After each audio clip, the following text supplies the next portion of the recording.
In this video, we will analyze one of the darkest and most forgotten chapters of medieval history. The existence of the one who practiced a profession that no human being chose of their own free will, and which turned the notion of freedom into something infinitely more complex than any bars could represent.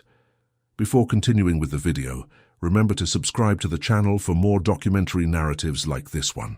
In medieval Europe, between the 9th and 15th centuries, the world was divided by invisible but absolutely rigid boundaries.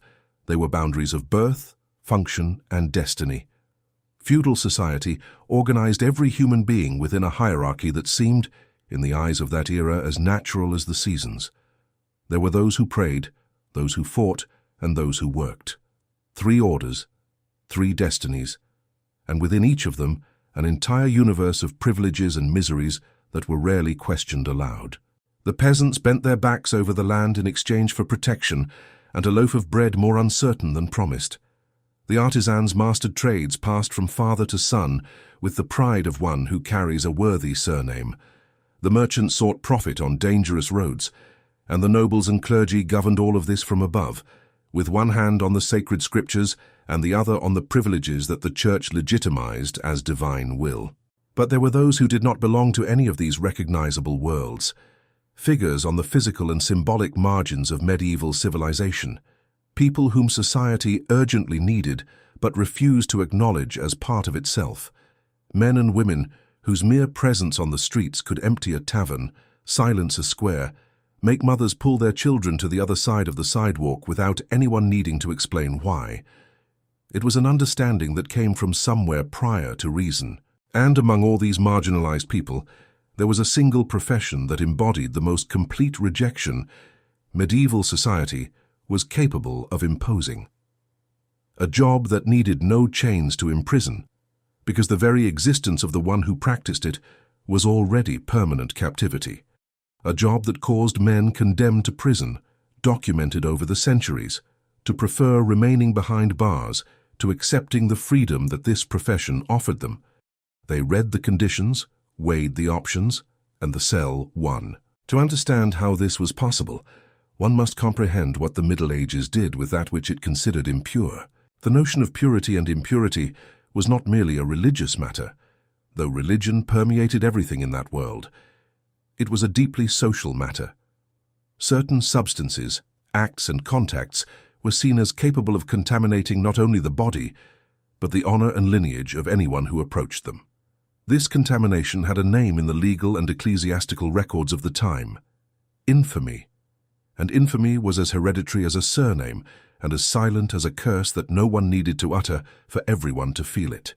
The concept of infamy, inherited from Roman law and reconfigured by medieval Christian thought, determined that certain professions rendered their practitioners unworthy of fully participating in the civil and religious life of the community. These workers could not testify in court. They could not marry people of honorable trades without causing scandal. They could not be buried in sacred ground. And their children were already born carrying this stain, this invisible weight that no individual achievement could erase. Many trades carried this stigma to varying degrees. Butchers for dealing with the death of animals, jugglers and traveling actors considered dissemblers by nature, religious minorities segregated for reasons that mixed theology and political convenience. But all of them still found some crack of existence, a corner of the world where they could live without rejection being absolutely total. The trade investigated by this documentary had no such crack. There was no corner. There was only the work, the solitude it imposed on the life of whoever practiced it, and the certainty that, once inside that function, one could hardly emerge with one's identity preserved. The historical records that have reached us, and it is worth saying that the history of the marginalized is always incomplete because they rarely wrote about themselves, reveal a disturbing and consistent pattern across Europe. From the Iberian Peninsula to Germany, from France to Italy, from England to the Scandinavian kingdoms, this trade existed under different names, but with the same relentless logic. It was necessary, it was inevitable, and it was despised with a unanimity that transcended languages, borders, and centuries. In the municipal archives of medieval cities, modern researchers find something deeply contradictory. These workers were often the highest paid among the lower strata of society. The pay was substantial and, in some cases, extraordinary by the standards of the time. And yet, the line to occupy this position was invariably short. In some cities, the post remained vacant for months or years, until someone accepted it under circumstances bordering on desperation. What could a generous salary not buy? What could medieval money not compensate, to the point of making this work desirable for anyone who still had an alternative? This is one of the central questions of this documentary. And the answer lies not only in the material conditions of the work, though those were sufficient to drive away the vast majority of people. The answer lies in something deeper and more lasting. It lies in what the Middle Ages did to a man's identity when it placed him in this function. It lies in how medieval society built, over generations, a prison without walls, a condemnation without formal trial, an exile that took place right in the illuminated center of the city, in plain sight of everyone and, precisely because of that, even harder to bear than any stone cell. Among the many forms medieval power found to organize its own violence under the guise of order, none was more necessary, and at the same time more fraught with contradictions than the creation of a specific office to carry out the sentences of the law. Medieval Europe did not invent this trade out of nothing. It inherited it, shaped it within Christian thought, and over the centuries built around it an architecture of exclusion that was, in its perverse logic, almost mathematically perfect. That office was that of the public executioner, the hangman, the tormentor, the man whose hands applied in the name of the law and with formal authorization from the authorities everything that society considered necessary to maintain order, but which no honorable citizen could do without losing his honor forever. The term varied by country and language. In Portugal they said carrasco or executor, in France, bourreau, in Germany, henker, in England, hangman. The names were different. The rejection they carried was identical everywhere. It is necessary at this point to understand precisely what this man's job entailed, because in that understanding lies the key to comprehending why the office was so impossible to fill. The simplest answer is that he was responsible for carrying out executions of those sentenced to death. But this answer, though correct, is deeply incomplete. The medieval public executioner was, in practice, the multifunctional agent of the entire most feared dimension of penal justice. It fell to him to apply the corporal punishments determined by the courts for those who did not receive a capital sentence. It fell to him to conduct interrogations under coercion, which medieval justice recognized as a legitimate method of seeking confession. It required specialized knowledge, the ability to follow strict protocols, and a psychological disposition that very few people possessed spontaneously. It also fell to him to care for the bodies of those who lost their lives under his responsibility. And it fell to him, equally, to oversee the physical infrastructure of punishment, the cells, the legal instruments of coercion, and the permanent gallows that stood in the central square, as a constant reminder of what happened to those who disobeyed. An incompetent executioner caused more than individual harm. It caused public scandals that shamed the entire city, before neighboring cities, before the nobles, and before the church. Or, this combination of urgent need and extreme difficulty in recruitment created, in every medieval city, with some organized system of justice, a problem that municipal administrators faced with a regularity that historical documents make very clear. How to find someone willing to exercise this office, and more importantly, how to keep him in the role long enough so that the city would not be without its executioner when the law demanded he act. The solutions that cities found over the centuries reveal much about the deep nature of the problem. In some cases, the office was passed down within a single family from father to son for generations, not because families desired this legacy, but because the children of an executioner rarely had another option. They were born marked by their father's trade, rejected by other trades and guilds, unable to learn another profession under normal conditions. The hereditary nature of the function was, in many cases, simply the heredity of exclusion. In other cases, the office was filled in a way that is documented in the judicial archives of countless European cities, and that tells us something disturbing about the state of this labor market. The executioner was recruited directly from the prisons, A condemned man facing a severe penalty or even the prospect of losing his life received a formal proposal from the municipal authorities. He could have his sentence commuted or his punishment significantly reduced if he agreed to take on the role of executioner for a set period or permanently. It was in theory a generous offer, a way out of prison, a salary, a roof, an official position within the city's structure. And here is where the story becomes truly revealing, because a surprising proportion of these men, when faced with this proposal, refused. They preferred to remain in prison. They preferred the punishment they were already serving. They preferred, in some recorded cases, to await their own capital sentence rather than accept what the authorities were offering. When questioned, and some of these inquiries have come down to us in court records and testimonies from the time, the men answered with a clarity that left no room for interpretation. They preferred to perish as convicts rather than survive as executioners. What did they know that the official documents did not say directly? What made them so certain that that offer was not a way out, but an exchange of one kind of prison for another, infinitely harder to endure? The answer lay in the stories that circulated. It lay in the executioners who lived in those same towns and whom the prisoners could observe from afar. Men who dwelled where the city ended, at the edges of the walls, in the blocks no one else wanted to inhabit. Men who wore marks on their clothing that identified them from a distance so that people could move away before contact occurred. Men who entered churches separated from the rest when they managed to enter at all. Men whose children found no schools that would accept them, no trades that would receive them, no families that would consent to marry them. These prisoners were not refusing a job, they were refusing an identity. And in the Middle Ages, as will be seen in the coming chapters, the identity of an executioner was one of the few things that, once assumed, could not be returned. The exact moment when someone became a medieval public executioner was not, as one might imagine, the instant the first sentence was carried out. It was much earlier than that. It was the instant when the man spoke his acceptance before the authorities, signed or marked the appointment document, and received the insignia of the office.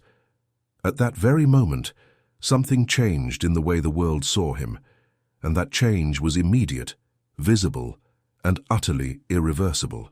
In many medieval European cities, the new public executioner was required to wear certain colors or marks on his clothing that identified him to anyone who saw him on the streets. In the cities of the Holy Roman Empire, yellow was often the color associated with infamy and dishonor. In some French cities, ropes or red bands were used on garments. In Portugal and Iberian cities, the signs varied, but the principle was always the same.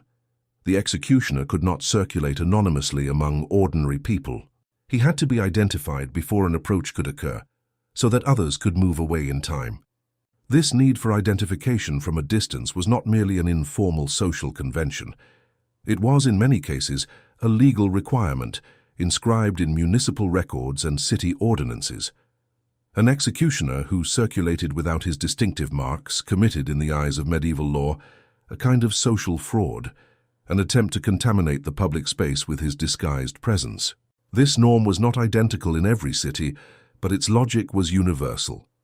Making the executioner recognizable was a way to protect other citizens from a contact that society considered undesirable and potentially harmful to the honor of anyone who engaged in it. Beyond clothing, there was the matter of address. In practically every medium to large-sized medieval city, the executioner was assigned a residence or housing area always located on the margins of the city, not within the walls where civil life took place.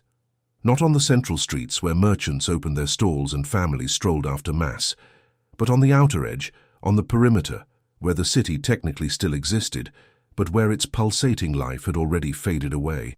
In many German and French cities, records show that the executioner's house was often the execution structure itself, or an annex to it. In other cases, the executioner was allowed to inhabit an ordinary house, but that house received a visible marking that distinguished it from others, a different paint color, an insignia, some sign that informed passers-by who lived there. Spatial segregation was thus a natural and inevitable extension of social segregation. But the scope of this exclusion went far beyond clothing and address. It manifested itself in every aspect of daily life, with a consistency that today seems almost incomprehensible in its breadth. When the executioner went to the market to buy food, he could not simply choose his goods and pay the merchant like any other citizen.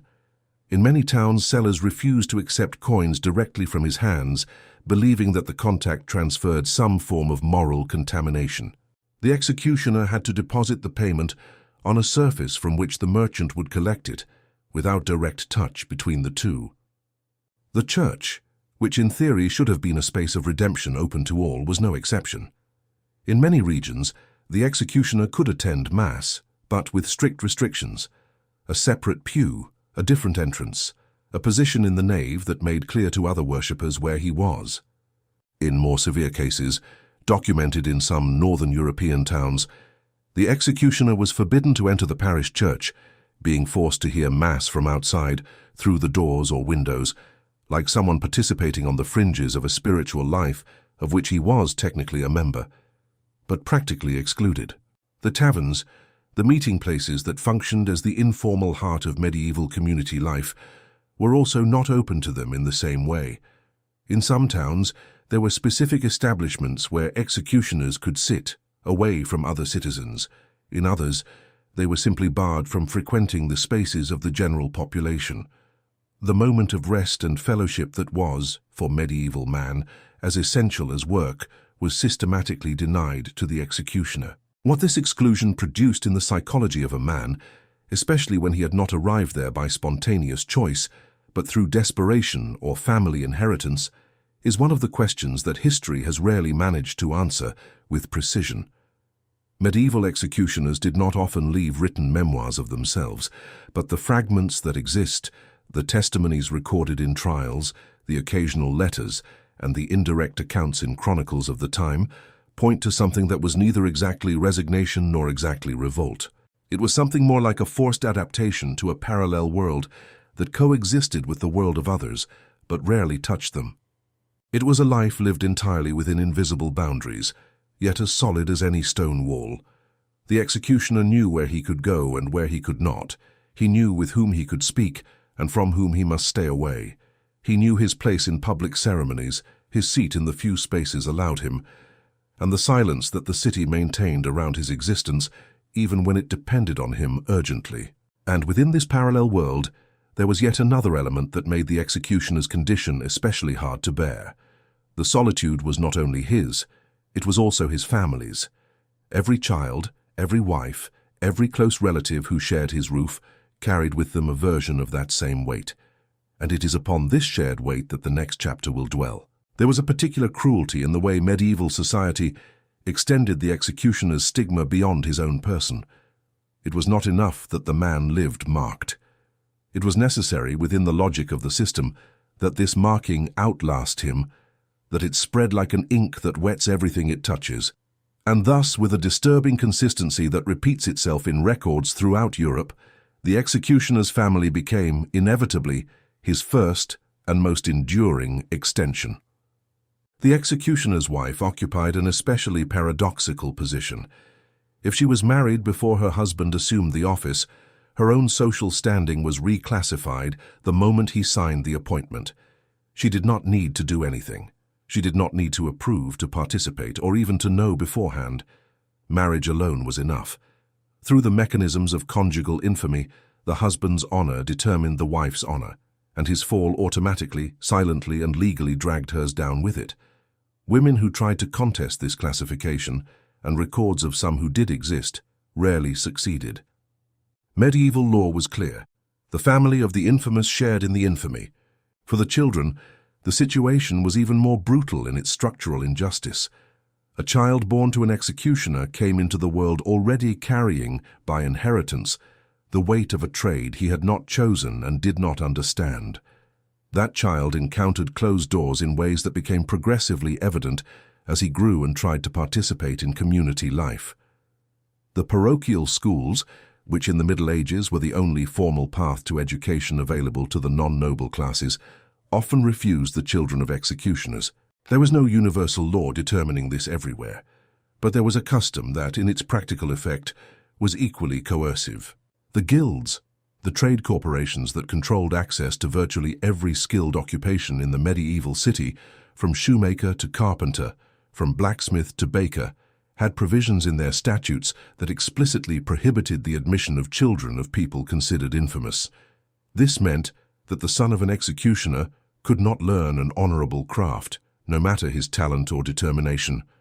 There was no formal path into the world of work that did not pass through the guilds, and the guilds systematically refused him. Thus, a perfect trap lay at the heart of the system. The son of an executioner, excluded from schools and guilds, with no prospect of honorable work and no family willing to accept a marriage with someone of his condition, often had nowhere to go but the one place that would take him, his father's own office. Not because he desired it, not because he was naturally inclined to that function, but because the doors that opened for a young man in the medieval world were all closed to him, and the only one that remained open led back to the very shadow from which he had never truly left. Records of executioner families who remained in the office for 2, 3, or 4 consecutive generations are numerous throughout Europe. In some German towns, documented lineages exist that stretched for more than a century within the same family. They were not dynasties of choice. They were, to use an expression the period did not possess but which accurately describes the phenomenon, a form of institutionalized hereditary imprisonment. Some families tried to break this cycle. The records show cases where sons of executioners left their hometown, moved to places where the family name was unknown, and tried to start over under another identity. Some succeeded, at least for a time. But the Middle Ages were also an era when a person's origin traveled with them, especially when applying for registration in a new guild or entering into marriage. Letters of reference and certificates of honor issued by the town of origin were often required, and those letters told the truth about who the bearer was and where he came from. Marriage deserves special attention in this context. It was the central mechanism of social mobility in the Middle Ages, the main instrument through which a family could improve or consolidate its position in the community. For the children of executioners, this instrument was almost completely blocked. No honorable family would consent to unite their son or daughter with someone of infamous lineage, for marriage transferred status, and infamy could, in the eyes of law and custom, extend to the couple's descendants. The children of executioners married, in the vast majority of documented cases, the children of other infamous families, thus creating parallel communities of outcasts who lived within cities but outside their social structures. And yet, within all this exclusion, there was a dimension of the medieval executioner's profession that is rarely mentioned and that partly contradicts the image of absolute marginalization that official documents construct. This dimension begins to emerge when one carefully examines what knowledge a competent executioner needed to possess in order to perform his work within the requirements of medieval law and the expectations of the authorities who hired him, because there was something the executioner knew, something that stemmed directly from his practice and his function that distinguished him from virtually any other worker in that society. A knowledge that society openly despised for its source, but that this same society in moments of need and in silence urgently sought. And it is this knowledge, and the unexpected role it generated, that the next chapter dwells on. The revelation arrives in a way that history often reserves for its most disturbing moments, through a paradox. The man whom medieval society excluded from all spaces of dignity, who could not sit in the same tavern as other citizens, who could not touch a merchant's hand when paying for his food. This same man was, in many cities, the person with the most practical and deepest knowledge of the human body available in the entire community. This knowledge had not been sought. It had arrived as an inevitable consequence of a function that no one wanted, and that someone, necessarily, had to perform. Over years and decades of work, the public executioner accumulated a familiarity with the functioning of the human body that simply had no equivalent in any other craft of the time. He understood the limits of what a body could endure before succumbing. He understood how the organism responded to extreme conditions. He understood the internal architecture of the human being in a way that the books of the period did not describe accurately, and that the official medical practice of the era rarely achieved in concrete terms. To understand why this was so extraordinary, One must remember how medicine functioned in medieval Europe. Formally trained physicians were, for the most part, clerics or university-educated men who had studied the texts of Galen, Hippocrates, and the great Arab physicians with an almost religious fidelity to what was written. Their medicine was essentially textual and theoretical. Direct examination of the patient was limited, physical contact was viewed with reservations, and the dissection of human bodies for learning purposes was, for most of the Middle Ages, forbidden or strongly discouraged by the Church. The physician knew what the books said. The executioner knew what the body did. This disparity created a situation that historical records from various European cities document with a frequency that leaves no doubt. People from all social classes, including some of the highest ranks, would seek out the executioner in secret when official medicine had failed, or when the problem they faced required a type of practical intervention that no trained physician was in a position to offer with the same competence. Dislocated bones, joints out of position, conditions that impeded the normal movement of limbs and that we today understand as treatable musculoskeletal problems were often brought to the executioner with a discretion that the patient himself would never admit publicly. The executioner knew how to reposition, how to manipulate, how to apply pressure to the right points. This knowledge, derived directly from his professional experience, was precisely what university physicians, limited by their theories and by restrictions on direct physical contact with the patient, did not possess in a practical and immediate way. The most detailed records that have reached us about this hidden dimension of the trade come in large part from the Germanic region.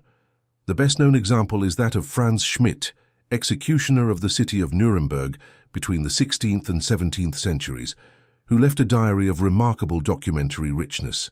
In it, Schmidt recorded not only the performance of his official duties, but also the dozens of cases of healing and treatment he conducted parallel to his function. His records show a man who attended patients of different social conditions, kept careful notes on the cases he treated, and who, over decades, developed a practical reputation as a healer that rivaled, on the level of concrete experience, any physician in the city, all while remaining on the social and legal plane an infamous figure. This kind of double existence, despised in public and sought out in private, was one of the most disturbing forms of structural hypocrisy that the medieval system produced. The same family that taught its children to cross to the other side of the street, upon spotting the executioner, could, weeks later, send a servant to his door in the dead of night with an urgent request for help, always with the tacit instruction that no one should know. The executioner, in turn, would comply. There were not many reasons to refuse. It was one of the few forms of interaction with the world that did not come immediately laden with explicit rejection. There was also another dimension to this practical knowledge that went beyond the human body. In many regions of Europe, the executioner accumulated duties that included the supervision of animals considered dangerous and the disposal of dead animals in cities. This continuous proximity to animal biology generated a complementary knowledge that, added to what he accumulated about the human organism, made the executioner a kind of empirical authority on the processes of life and finitude that no medieval university taught and that no medical book described with the same fidelity to real experience. The paradox that all of this creates is philosophical in its essence.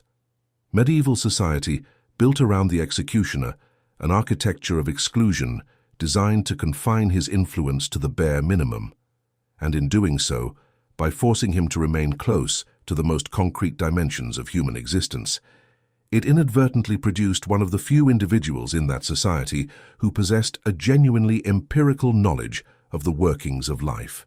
He was the man everyone avoided and that no one could completely do without.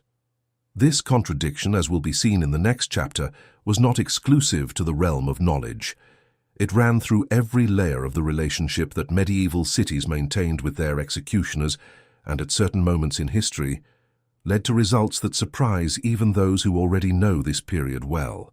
The contradiction left open by the previous chapter, this permanent state of being at once the most excluded and the most indispensable, did not manifest itself only in the realm of medical knowledge. It also manifested itself in the realm of economic power and the legal structures that governed life in medieval cities. For the executioner, contrary to what the spectre of infamy might suggest, was not a man without power. He was a man with a kind of power that society preferred not to acknowledge, but which existed firmly in the contracts, statutes, and customs that organized the medieval urban economy. In many European cities, the office of executioner came with a set of exclusive rights that would sound unusual today, but that within medieval logic made a kind of tortuous sense. In some regions, he had rights over certain activities that the city tolerated but did not want to manage directly. He had the right to collect dead animals from the streets, which, in medieval cities where animals roamed freely, was a consistent source of income.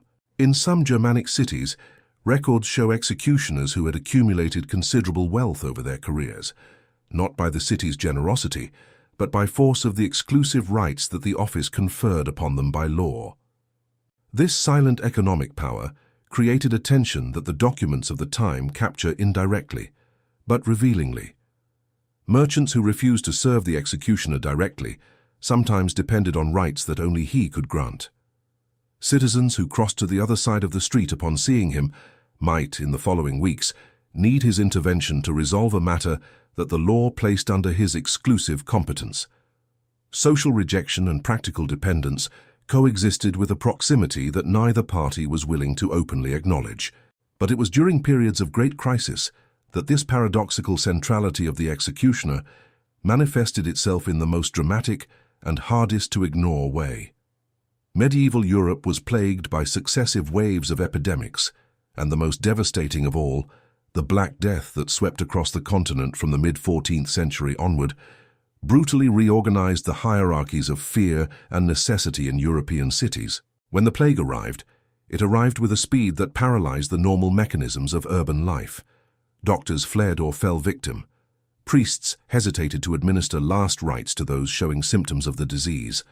Family members abandoned the sick. The fear of any contact with the victims of the epidemic was so profound that cities ground to a halt before the most basic and urgent question that an epidemic poses: what to do with those who did not survive.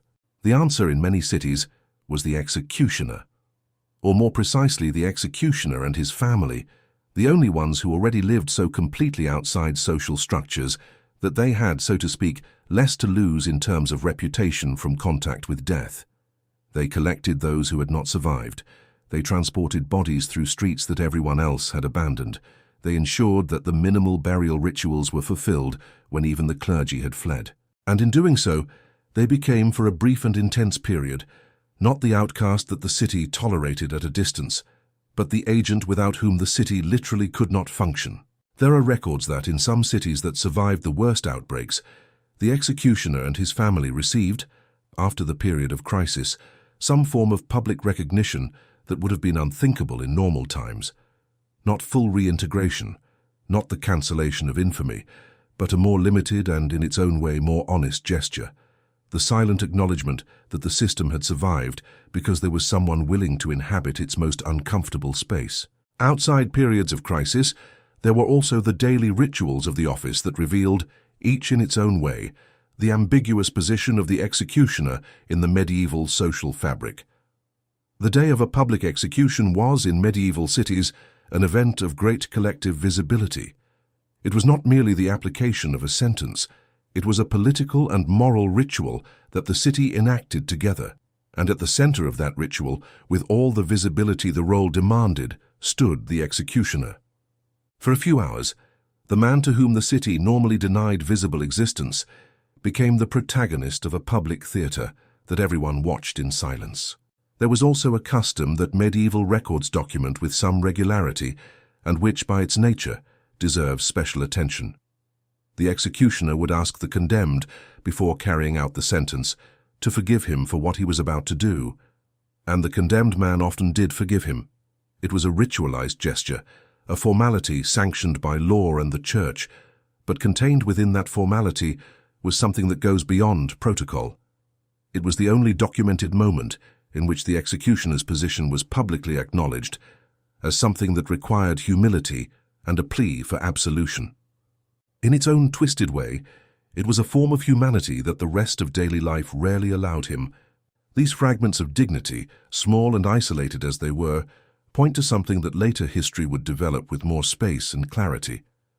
The system that had created the medieval executioner, with all its structural cruelty, was not eternal. It belonged to a specific world, sustained by a specific logic, and when that world began to transform, the figure of the executioner began to transform along with it. In ways that, as will be seen in the last chapter of this documentary, forever changed how Western societies would think about punishment, about justice, and about the men who do the work no one else wants to do. The transformation that put an end to the world that had created the public medieval executioner did not arrive all at once, with the clarity of a decisive rupture. It arrived as most great historical changes do, slowly, in layers, with advances and retreats, with entire generations living on the border between an old system that had not yet died and a new one that had not yet fully been born. The first sign was the slow erosion of the conviction that punishment needed to be public in order to be effective. That conviction had been the foundation of the entire structure of medieval justice.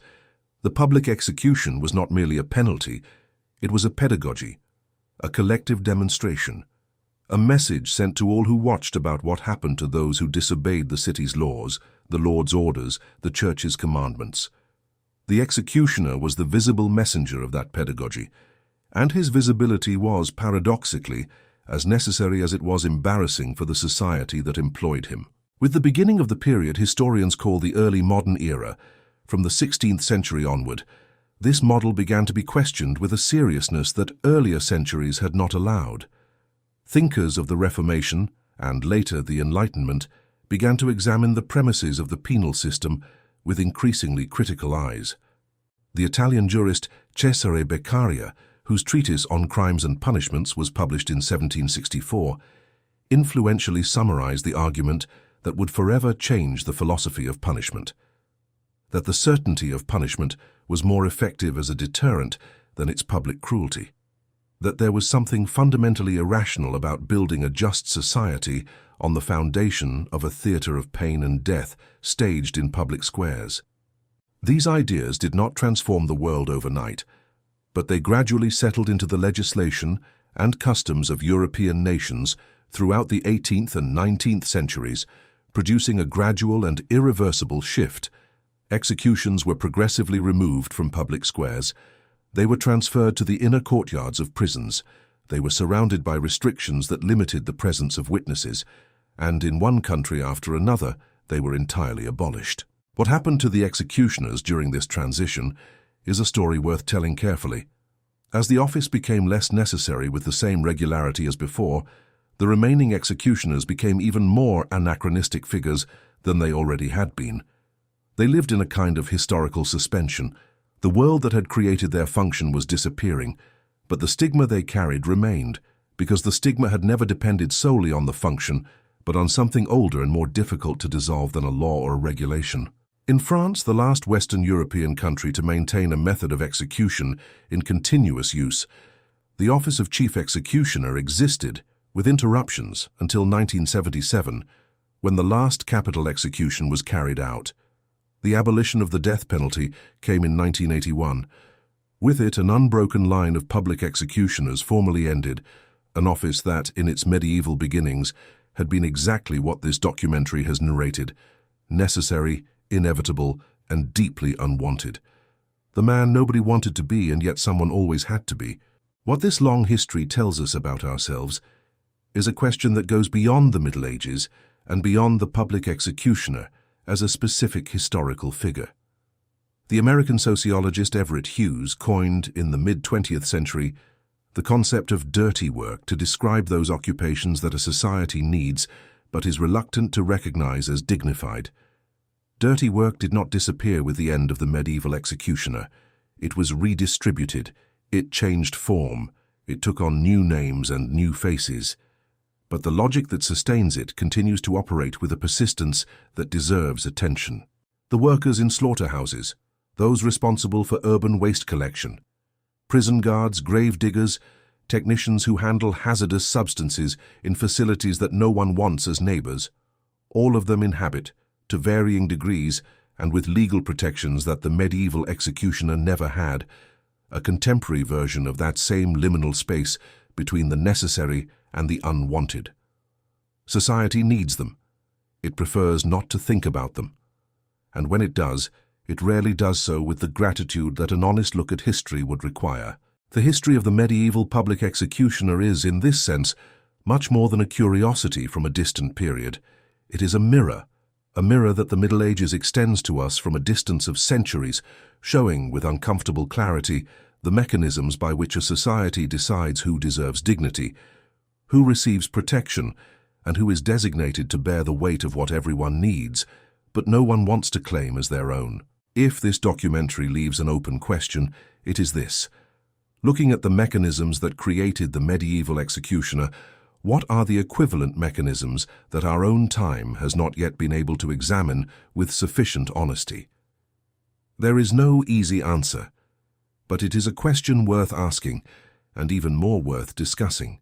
Leave in the comments which current profession, in your view, still carries that same invisible weight that the Middle Ages placed on the executioner. Your perspective enriches this conversation in ways no script can anticipate on its own. If this video resonated with you, like and share it with someone who appreciates stories that official history prefers not to tell. And if you haven't subscribed to the channel yet, now is the moment.